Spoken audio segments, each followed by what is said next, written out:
if you really believe it, you'll take an umbrella. Because so if you believe that God is going to do something and that He's using you to do it, like you said, you're going to start walking toward that thing. You're not. So a lot of times we're lazy.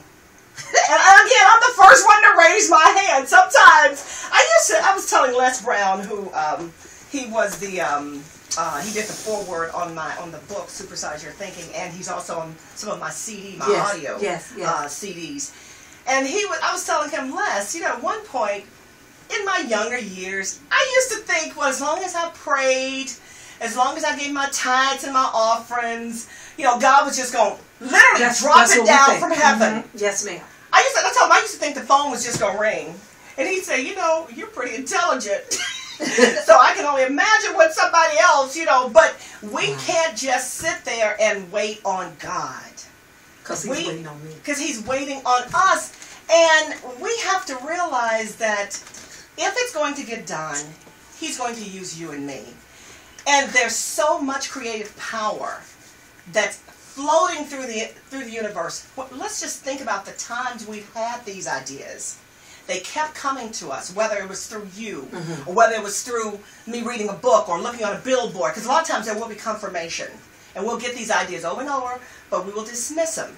And then 6 months, 6 years, 3 years later, you see somebody else with that same idea. Running with your vision.